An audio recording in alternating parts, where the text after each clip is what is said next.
আজকে আমরা ক্লাস 10-এর অষ্টম অধ্যায় অর্থাৎ লম্ববৃত্তাকার চোঙ নিয়ে আলোচনা করব। তোমরা এর আগে পরিমিতির একটা চ্যাপ্টার পড়েছো, যেটা হলো আয়তঘন। লম্ববৃত্তাকার চোঙ হলো আয়তঘনর পরে পরিমিতি অংশের দ্বিতীয় অধ্যায়। ধরে নাও আমাদের কাছে একটি আয়তক্ষেত্রাকার কাগজ আছে, যার দৈর্ঘ্য হচ্ছে a একক আর প্রস্থ হলো b একক। এবার যদি আমরা এই কাগজটিকে গোল করে তার দুই প্রান্ত সেলোটিপ বা আঠার সাহায্যে আটকে দেই, তাহলে দেখো ডান দিকে যে ছবিটা আঁকা হয়েছে ঠিক সেই রকম একটা আকার তৈরি হবে, তাই তো? এই আকারটা আমরা বাস্তবে অনেক ক্ষেত্রেই দেখতে পাই, যেমন জলের পাইপ অথবা কোনো কৌটো, ড্রাম, অথবা কেউ বলতে পারো যে পেন স্ট্যান্ড প্রভৃতি বিভিন্ন ক্ষেত্রে এই আকারটা আমাদের চোখে পড়ে। এই আকারটিকে আমরা সাধারণ ভাষায় চোঙাকার বা চোঙাকৃতি বলে থাকি, কিন্তু গণিতের ভাষায় একে আমরা লম্ববৃত্তাকার চোঙ বলবো।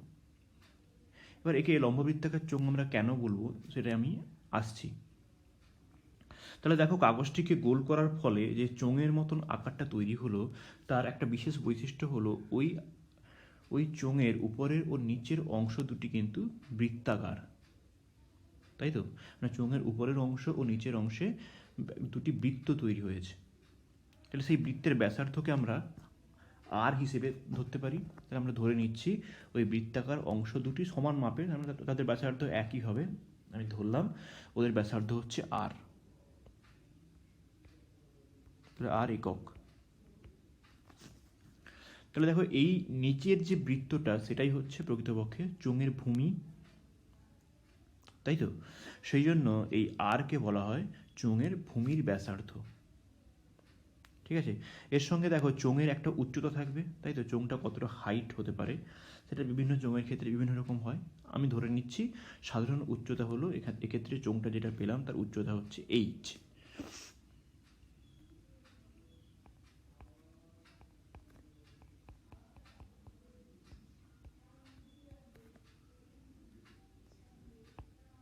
তাহলে আমি ধরলাম উচ্চতা হচ্ছে এইচ একক।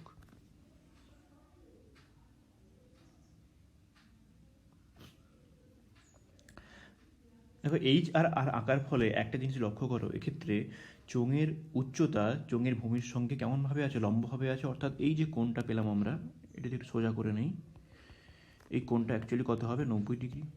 আবার দেখো, চোঙের ধারের সঙ্গেও চোঙের ভূমির যে তল বা চোঙের ব্যাসার্ধ বলতে পারো, ভূমির ব্যাসার্ধ, তাতেও কোণটা হচ্ছে 90 ডিগ্রি।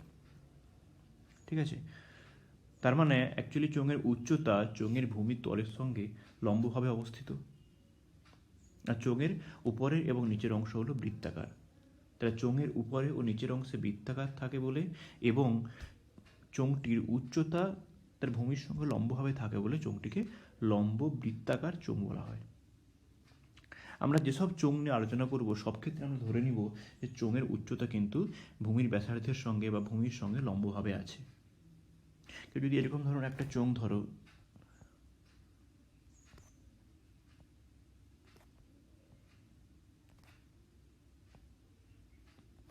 দেখো এটা একটা চোঙের মতন আকৃতি পেলাম, কিন্তু এক্ষেত্রে চোঙের যে উচ্চতা বা চোঙের যে ধারগুলো সেগুলো কিন্তু ভূমির সঙ্গে লম্বভাবে নেই। তার মানে এটাকে একটা লম্ববৃত্তাকার চোঙ বলা যাবে না, বা এই ধরনের চোঙ নিয়ে কিন্তু আমরা আলোচনা করব না। আমরা লম্ববৃত্তাকার চোঙ নিয়ে আলোচনা করব, এবং চোঙ বললে, অঙ্কে যখন চোঙ বলবে আমরা লম্ববৃত্তাকার চোঙই ধরে নেব। ঠিক আছে, তাহলে আমাদের উদ্দেশ্য হচ্ছে এই চ্যাপ্টারে আমরা যেটা করব সেটা হলো যে এই চোঙের বিভিন্ন তলের ক্ষেত্রফল বের করব এবং সেই সঙ্গে চোঙটির আয়তন বের করব। তাহলে চোঙের কটা তল থাকতে পারে? দেখো, চোঙের কটা তল থাকতে পারে সেটা চোঙের উপর ডিপেন্ড করছে, তাই না? যদি আমরা এই কাগজটিকে মুড়ে যখন চোঙ তৈরি করি, তাহলে দেখো চোঙের উপরের অংশ আর নিচের অংশ তখন ফাঁকা, কিন্তু এই উপরের আর নিচের বৃত্তাকার অংশের মাঝখানে এই কাগজটা একটা বক্র তল তৈরি করেছে। সেই তলটি হলো চোঙের একটা পার্শ্বতল, তাই তো? সেই পার্শ্বতলটা সমস্ত চোঙের ক্ষেত্রে কিন্তু থাকে, এবং যদি দুমুখ খোলা চোঙ হয় সেক্ষেত্রে ওর একটাই তল, সেটা হলো সেই পার্শ্বতল। কিন্তু যদি আমরা একটা ঢাকনা দেওয়া কৌটো নেই অথবা জলের ড্রাম নেই যার উপরে ঢাকনা রয়েছে, তাহলে দেখো ওর পার্শ্বতলের পাশাপাশি উপরেও একটা তল আছে, যেটা ঢাকনার তল, সেটা একটা বৃত্তাকার তল এবং সমতল, আর নিচেও যেখানে ড্রামটি বসেছে সেই তলটিও কিন্তু বন্ধ, সেখানেও একটা তল রয়েছে, সেটাও একটি সমতল এবং বৃত্তাকার তল, তাই তো? সেক্ষেত্রে চোঙের পার্শ্বতলের পাশাপাশি দুটি বৃত্তাকার তল রয়েছে। তার মানে দেখো, চোঙের তল তিনটি হতে পারে, একটা হচ্ছে পার্শ্বতল, আর উপরের বৃত্তাকার তল এবং নিচের বৃত্তাকার তল। যদি দুমুখ বন্ধ হয় তাহলে এই তিনটে তলই থাকবে, যদি একমুখ বন্ধ হয় তাহলে শুধু নিচের বৃত্তাকার তল থাকবে, উপরেরটা থাকবে না। আর যদি দুমুখ বন্ধ হয় তাহলে পার্শ্বতলের পাশাপাশি দুটো তলই থাকবে। ঠিক আছে, তাহলে প্রথমে আমরা চোঙের এই পার্শ্বতল, অর্থাৎ চোঙের যে দুটো বৃত্তাকার অংশের মাঝখানের যে তলটা রয়েছে, ঢালু তলটা বা বক্র তলটা, তার আগে ক্ষেত্রফল বের করব। অর্থাৎ কোন অংশটা বলো তো? যে চোঙটা দেখো, সে এই যে মাঝখানের যে অংশটা,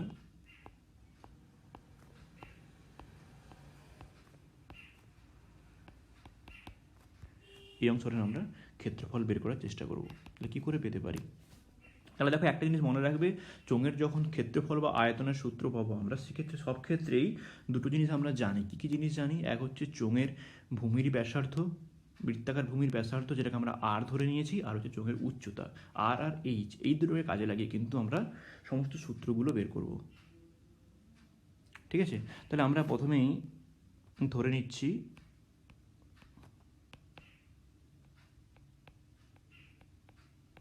চোঙের ভূমির ব্যাসার্ধ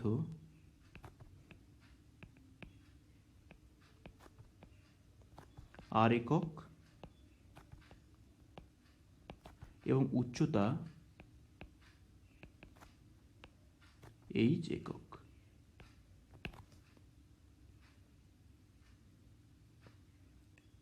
ঠিক আছে, তাহলে অতএব চোঙটি, চোঙ মানে এখানে লম্ব বৃত্তাকার চোঙ, অতএব চোঙটির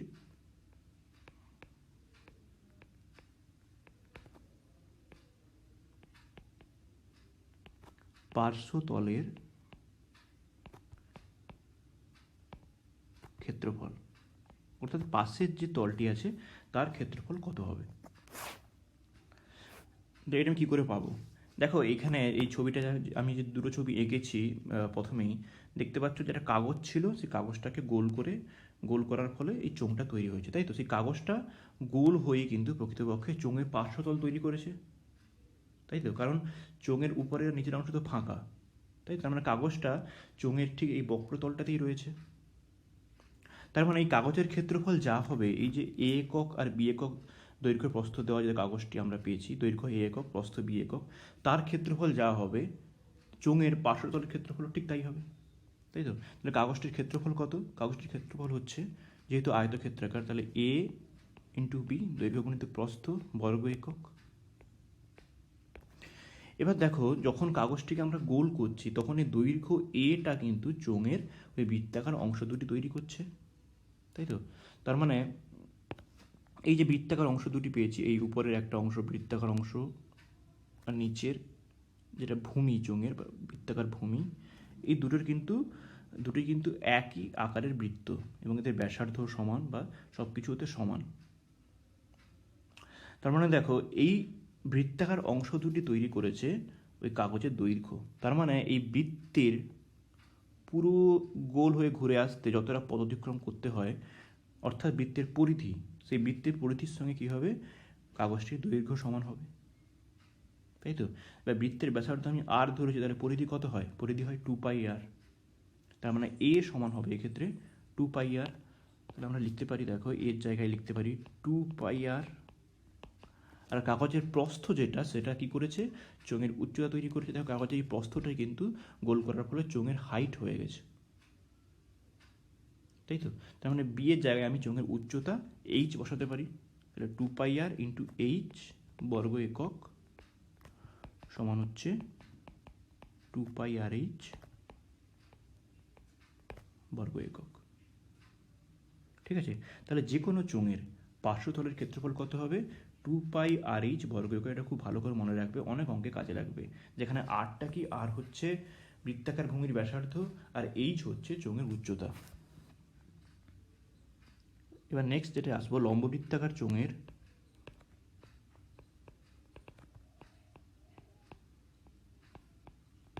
এখানে লম্ব বৃত্তাকার কথা লিখতে পারো, বা চোঙ বললেও আমরা লম্ব বৃত্তাকারই বুঝবো।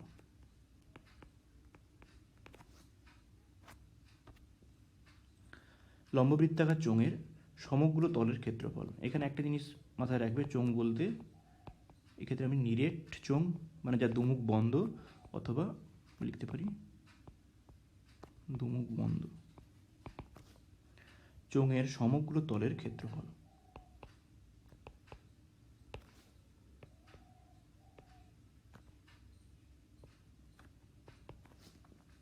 তাহলে দুমুখ বন্ধ চোঙ হলে এই যে পার্শ্বতলের ক্ষেত্রফল যেটা আমি 2πr পেয়েছি, তার সঙ্গে আরও দুটো তল যোগ হয়ে যাবে, কি উপরের তল, উপরের বৃত্তাকার তল, আর নিচের বৃত্তাকার তল। তাহলে যেহেতু তাহলে এই দুটো তল যোগ হবে, এই উপরের বৃত্তাকার তলের ক্ষেত্রফল তার সঙ্গে নিচের এই বৃত্তাকার তলের ক্ষেত্রফল। আর যেহেতু এই বৃত্তগুলির ব্যাসার্ধ আর, তাহলে ক্ষেত্রফল কত হবে? এটা হবে πr², এর ক্ষেত্রফল হবে πr²। তার মানে সমগ্র তল বললে হবে কি, 2πr ছিল পার্শ্বতল, তার সঙ্গে উপরের তল πr² প্লাস নিচের বৃত্তাকার তল πr², বর্গ একক। তার মানে 2πrh প্লাস 2πr² বর্গ একক সমান 2πr ইন্টু h প্লাস আর বর্গ একক। তাহলে দুমুখ বন্ধ বললে তার সমগ্র তলের ক্ষেত্রফল হচ্ছে 2πr ইন্টু h প্লাস আর বর্গ একক। ঠিক আছে, এবার যদি আমরা একটা পেন স্ট্যান্ড ধরি, তাহলে পেন স্ট্যান্ডের উপরের অংশ ফাঁকা থাকে, শুধুমাত্র নিচের ভূমিটা বন্ধ থাকে বা ভূমির তলটা থাকে, কিন্তু উপরের তল ফাঁকা, উপরের তল বলে কিছু নেই। তাহলে সেক্ষেত্রে ওটা হচ্ছে কি একমুখ বন্ধ বা একমুখ খোলাও বলতে পারো কেউ। তাহলে তার সমগ্র তলের ক্ষেত্রফল কী হবে? তাহলে সেক্ষেত্রে পার্শ্বতলের সঙ্গে যে কোনো একটা, তাই তো, নিচের বৃত্তাকার তলটা যোগ হয়ে যাবে। আমরা এখানে লিখতে পারি যে একমুখ খোলা বা কেউ বন্ধও বলতে পারো,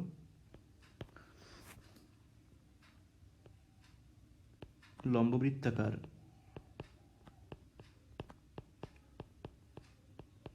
চোঙের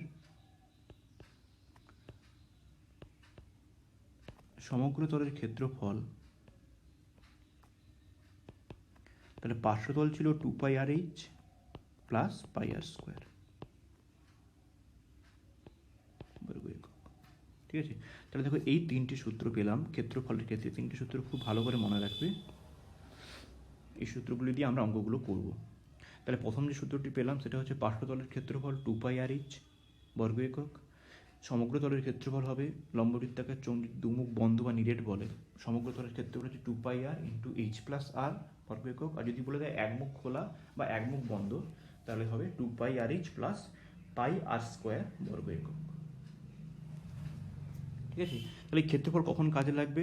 যখন দেখবে কোনো চোঙের ক্ষেত্রে বলবে চোঙের বাইরের অংশ আমি রং করতে চাইছি, বা চোঙটিকে আমরা রঙিন কাগজ দিয়ে মুড়ে ফেলবো, সেক্ষেত্রে কী পরিমাণ কাগজ লাগবে বা কত পরিমাণ রং লাগবে বা ইত্যাদি, সেই জিনিসগুলোর ক্ষেত্রে আমরা ক্ষেত্রফল সূত্রগুলি কাজে লাগাবো।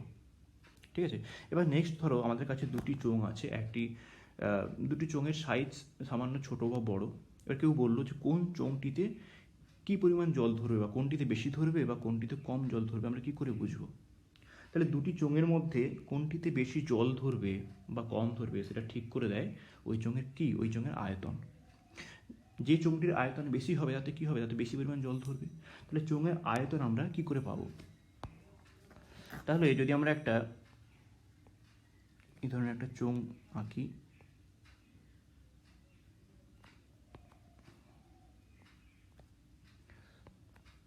দেখো চোঙের ভূমির ব্যাসার্ধ বলেছিলাম আর উচ্চতা আমরা ধরে নিব h।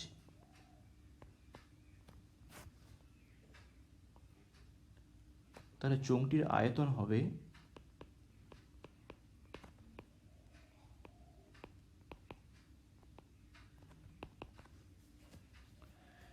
চোঙের আয়তন বের করার জন্য আমরা ওর ভূমির ক্ষেত্রফল বের করব, যার ব্যাসার্ধ আর হলে ক্ষেত্রফল কত? πr², এবং তার সঙ্গে চোঙের উচ্চতা গুণ করব, তাহলে πr² গুণিতক h। এখানে একক কী হবে? এখানে একক হবে ঘন একক, তার মানে হচ্ছে πr²h ঘন একক। তাহলে একটি চোঙের আয়তন হবে πr²h ঘন একক, যেখানে আর হচ্ছে ওর ভূমির ব্যাসার্ধ আর h হচ্ছে চোঙটির উচ্চতা। তাহলে এইগুলো হচ্ছে একটা সাধারণ চোঙের ক্ষেত্রে এই ক্ষেত্রফল আর আয়তন সংক্রান্ত সূত্র। এবার ধরো আমাদের কাছে একটা বিশেষ ধরনের চোঙ আছে, যেটা দিয়েও তোমরা দেখবে অনেকগুলো অঙ্কে এই ধরনের চোঙ দেওয়া থাকবে।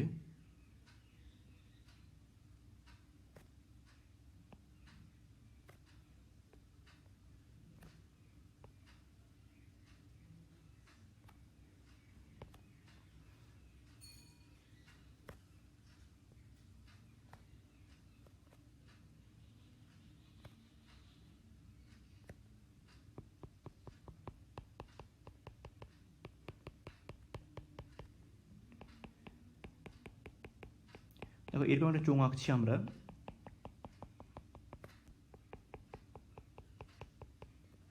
দেখো এই চোঙটি ফাঁপা কিন্তু পুরোপুরি ফাঁপা নয়, তাই তো দেখতে পাচ্ছি যে চোঙটি একটু নিরেট রয়েছে বা চোঙটির মধ্যে কিছু পরিমাণ ধাতু রয়েছে এবং এবং ওর মাঝখানের অংশটি ফাঁকা হলেও চোঙটির কিছুটা পুরু অংশ রয়েছে। তাহলে এই ধরনের চোঙের ক্ষেত্রে আমরা কি করে ওর ভেতরের ও বাইরের তলের ক্ষেত্রফল বের করব এবং কি করে ওর আয়তন সংক্রান্ত সূত্র পাবো, বা কেউ যদি বলে এই চোঙটি তৈরি করতে যে ধাতু লেগেছে তার আয়তন কত, সেটা আমরা কি করে জানবো। এখানে দেখো যে চোঙের যে বৃত্তাকার অংশ দুটি পেয়েছি, উপরের অংশ নিচের অংশ, তার ব্যাসার্ধ কিন্তু একটা নয়, তার ব্যাসার্ধ দুটো। কি করে পাবো দুটো? দেখো এই যে একটা বৃত্ত, এই ছোট বৃত্তটা তার একটা ব্যাসার্ধ রয়েছে যেটা ভেতরের বৃত্ত, আর বাইরের যে বড় বৃত্ত তারও একটা ব্যাসার্ধ রয়েছে। ঠিক একইভাবে ভূমির অংশেও ছোট বৃত্তের ব্যাসার্ধ আর বাইরের বড় বৃত্তের ব্যাসার্ধ। তাহলে বাইরের বড় বৃত্তটা বাইরের দিকে রয়েছে বলে ওর ব্যাসার্ধটাকে বলা হয় বহির্ব্যাসার্ধ, যাকে আমরা R1 বলবো। আর ছোট বৃত্তটি ভেতরে রয়েছে বলে ওর ব্যাসার্ধটাকে বলা হয় অন্তর্ব্যাসার্ধ, যাকে আমরা R2 ধরছি। তাহলে উপরেও একই হবে, এটা হচ্ছে R1, এই ছোট বৃত্তের ব্যাসার্ধ হচ্ছে R2। ঠিক আছে, এবার আমরা লিখবো ফাঁপা চোঙটির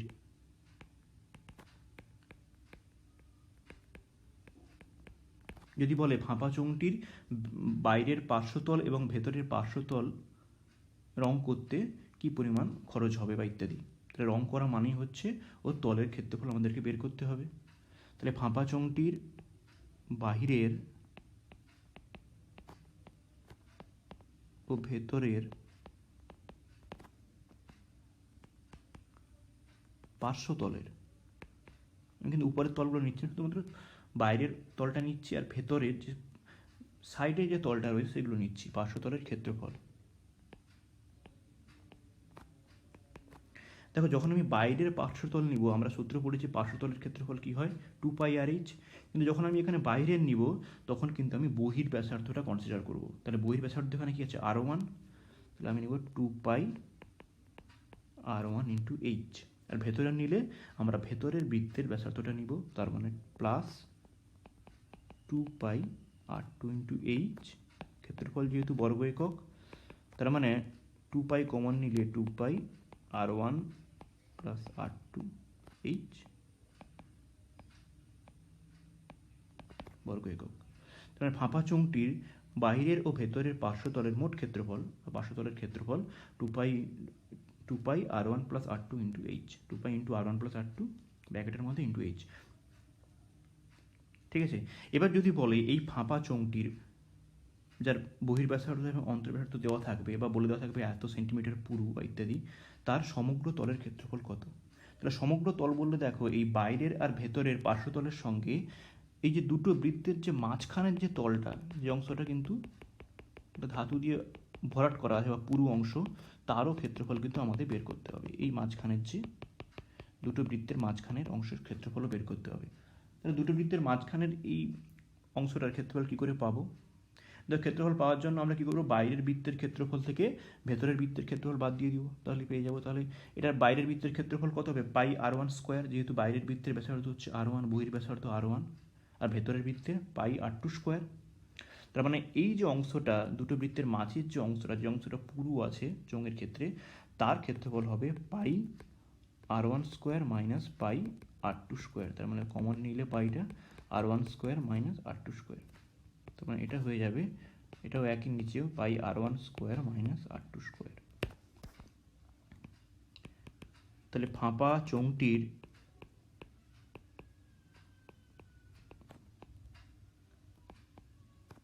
সমগ্র তলের ক্ষেত্রফল,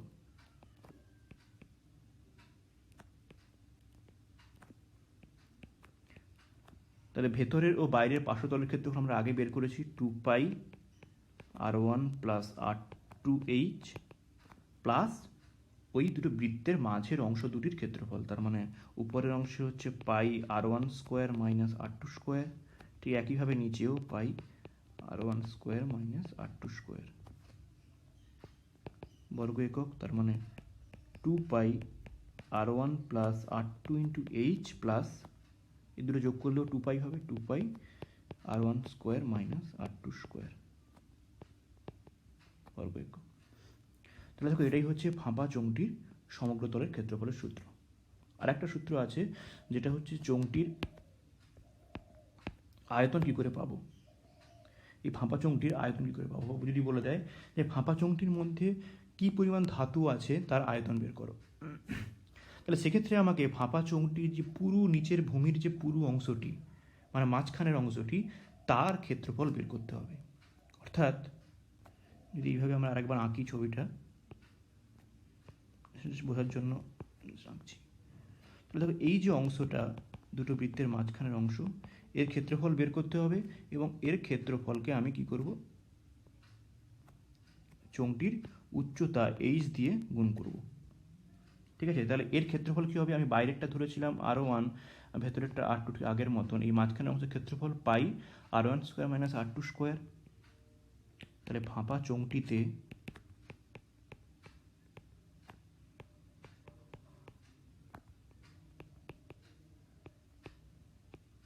উপস্থিত ধাতুর আয়তন, তাহলে পুরো অংশের ক্ষেত্রফল মানে পাই r1 square minus r2 square into উচ্চতা মানে হচ্ছে এইচ ঘন একক। ঠিক আছে, তার মানে পাই r1 square minus r2 square H. দেখো এটা আমি পেয়ে গেলাম ফাঁপা চোঙটিতে উপস্থিত ধাতুর আয়তন বা ফাঁপা চোঙটির আয়তন। ঠিক আছে, তাহলে এই সূত্রগুলো, এই কয়েকটা সূত্র আছে, এই সূত্রগুলো দিয়ে কিন্তু আমরা সমস্ত অঙ্কগুলি করব। তোমরা সূত্রগুলো ভালো করে পড়ে নাও, পরের দিন আমরা অঙ্ক আলোচনা করব।